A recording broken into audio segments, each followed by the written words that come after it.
الحمدللہ آپ سورہ مومن سن رہے ہیں اور آیت نمبر سورہ مومن کی 7 سے لے کر آیت نمبر 9 تک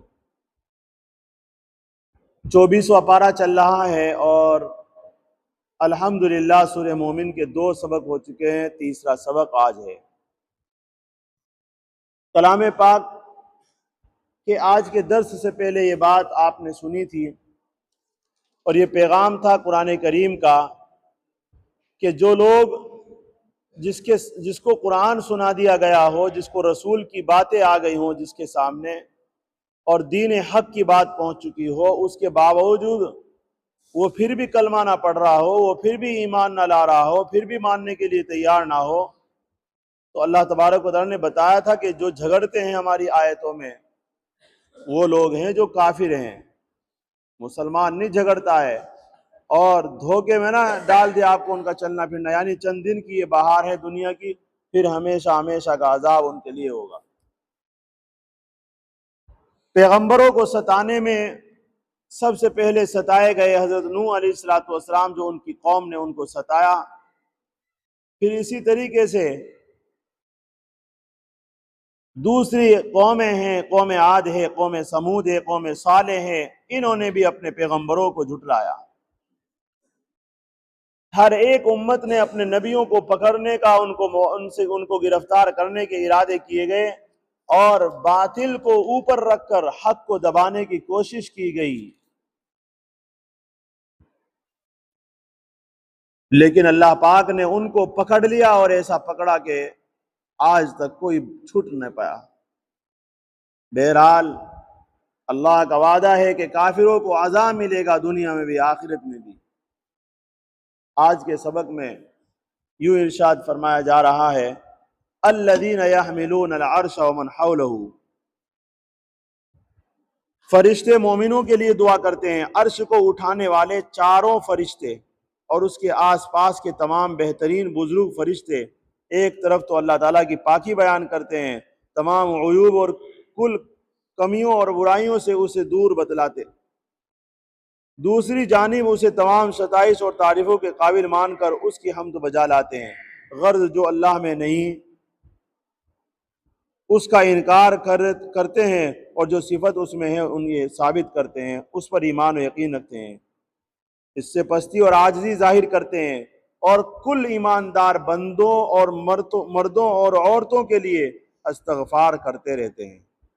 یعنی جو فرشتے اللہ کے عرش کے چاروں طرف گھوم رہے ہیں، صرف ان کا کام یہ ہے کہ مومن بندہ، مومن عورت، مومن مرد، اس کے لیے دعائے مغفرت کرنا۔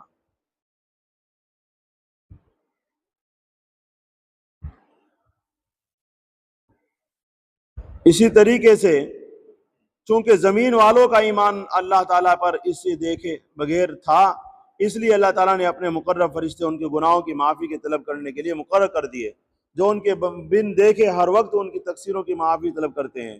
صحیح مسلم شریف میں ہے کہ جب مسلمان اپنے بھائی مسلمان کے لیے اس کی غیر حاضری میں دعا کرتا ہے تو فرشتہ اس کی دعا پر آمین کہتا ہے،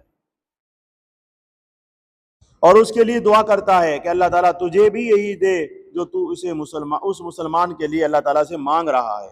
مسند احمد میں ہے کہ امیہ بن ابی سلط کے بعد اشعار کی رسول صلی اللہ علیہ وسلم نے تصدیق کی، جیسے یہ شعر ہے، زحل و سور و تحت رجل یمینی والنصر لو اخرى ولیس مصرا، یعنی حاملان عرش 4 فرشتے ہیں، 2 ایک طرف، 2 دوسری طرف۔ آپ نے فرمایا سچ ہے، پھر اس نے کہا، یعنی سورج سرخ رنگ طلوع ہوتا ہے پھر گلابی ہو جاتا ہے، اپنے حیت میں کبھی صاف ظاہر نہیں ہوتا ہے بلکہ روکھا پھیکا ہی رہتا ہے۔ آپ نے فرمایا سچ ہے، اس کی سند بہت پختہ ہے، اور اس سے صاف ظاہر ہوتا ہے کہ اس وقت حاملان عرش 4 فرشتے ہیں۔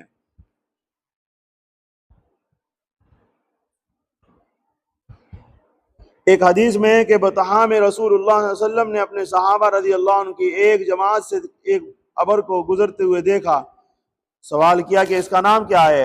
انہوں نے کہا کہ حباب، ہاب۔ آپ صلی اللہ علیہ وسلم نے فرمایا اسے مزن بھی کہتے ہیں۔ کہا ہاں، فرمایا عنان بھی کہتے ہیں۔ عرض کیا؟ ہاں۔ پوچھا جانتے ہو آسمان و زمین میں کتنی قدر فاصلے ہے؟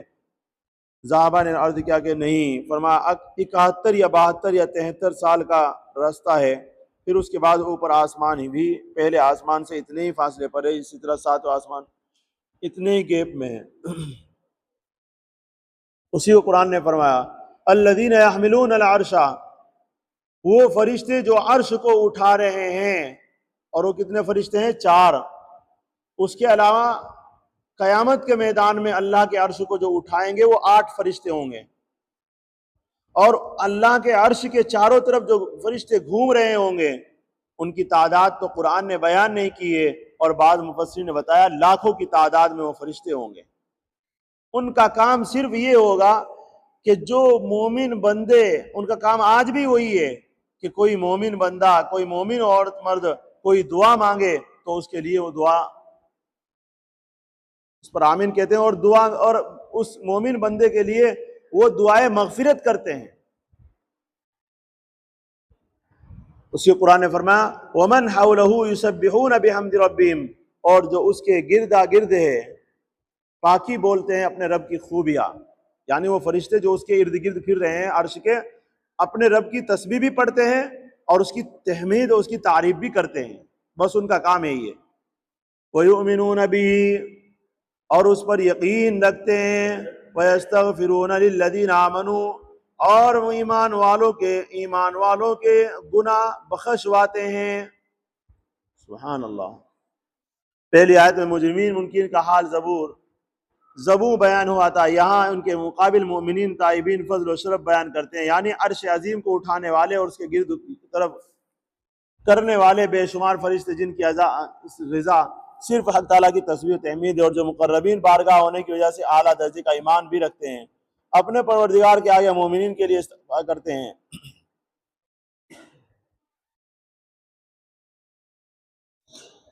وَيَسْتَغْفِرُونَ لِمَنْ فِي الْأَرْضِ رَبَّنَا وَسِعْتَ كُلَّ شَيْءٍ رَحْمَةً، اے ہمارے پروردگار، ہر چیز کو آپ کی رحمت اور آپ کا علم شامل ہے۔ ہر چیز کو اللہ کی رحمت بھی شامل ہے، اللہ کا علم بھی شامل ہے۔ فَاغْفِرْ لِلَّذِينَ تَابُوا، معاف کر ان لوگوں کو جنہوں نے آپ سے توبہ کی۔ کیا کہتے ہیں فرشتے؟ اے پروردگار، جو لوگ آپ سے توبہ کر رہے ہیں، آپ کے سامنے گڑ گڑا رہے ہیں، آپ انہیں معاف کر دیجئے۔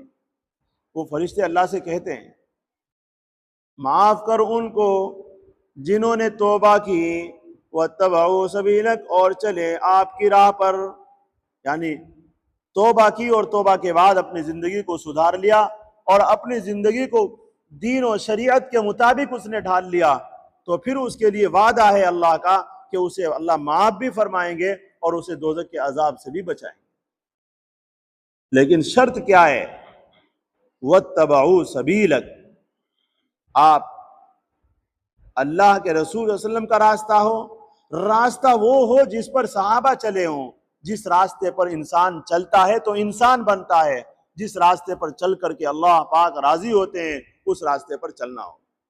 ظاہر سی بات ہے وہ راستہ کون بتا سکتا ہے؟ جو ہمارا رہنما ہو، ہمارا ہادی ہو، ہمارے سے بہت محبت کرنے والا ہو، وہی صحیح راستہ بتا سکتا ہے، اور وہ ہے حضرت محمد صلی اللہ علیہ وسلم کی ذات۔ وہ ہمارے رہنما ہیں، راستہ انہوں نے ہی ہمیں بتایا ہے، انہوں نے ہی ہمیں دکھایا ہے، اور وہی ہمارے لیے سب کچھ کر سکتے ہیں۔ اس لیے فرمایا وَيَسْتَغْفِرُونَ لِلَّذِينَ آمَنُوا، اور گناہ بخشواتے ہیں ایمان والوں کے۔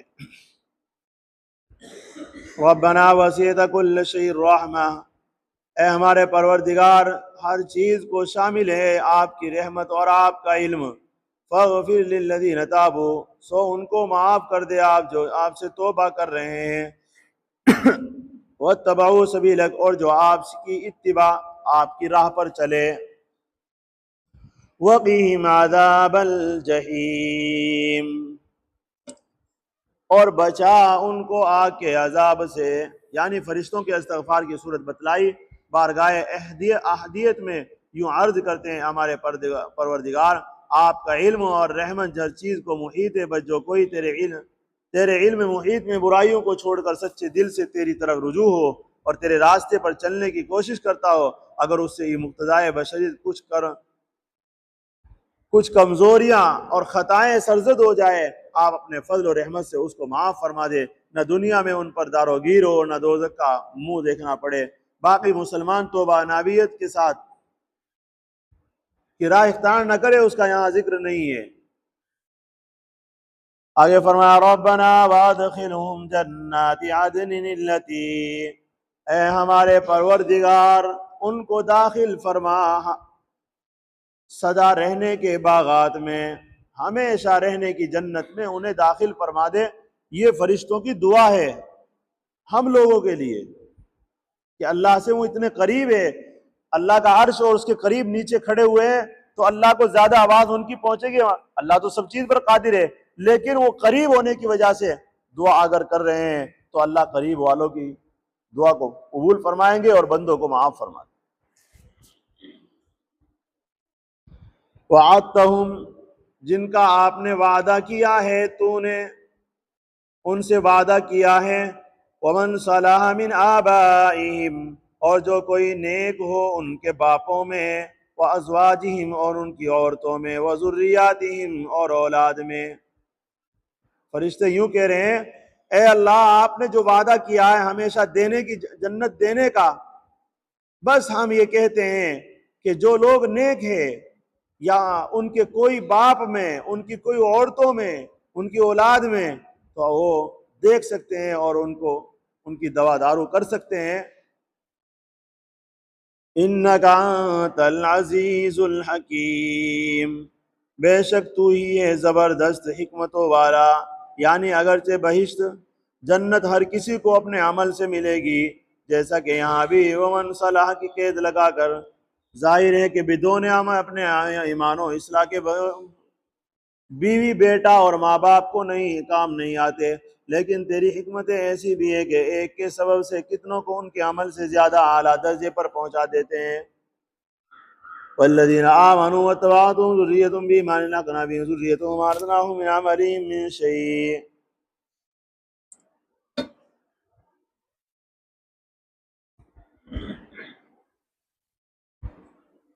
گہری نظر سے دیکھا جائے تو حقیقت میں وہ بھی انہی کے کسی عمل قلبی کا بدلہ ہے۔ مثلا وہ آرزو رکھتے ہیں کہ ہم بھی اسی مرد صالح کی طرح چلے،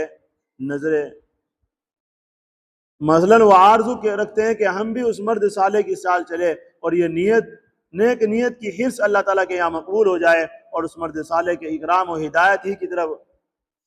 صورت یہ ہے کہ اس کے ماں باپ اور بھی بچے بھی اس کے درجے میں رکھے جائیں۔ تو اللہ تبارک و تعالی ہم سب کو معاف فرمائے، اور اللہ رب العزت ہم سب کو اپنے نیک بندے بندیوں میں شامل فرمائے۔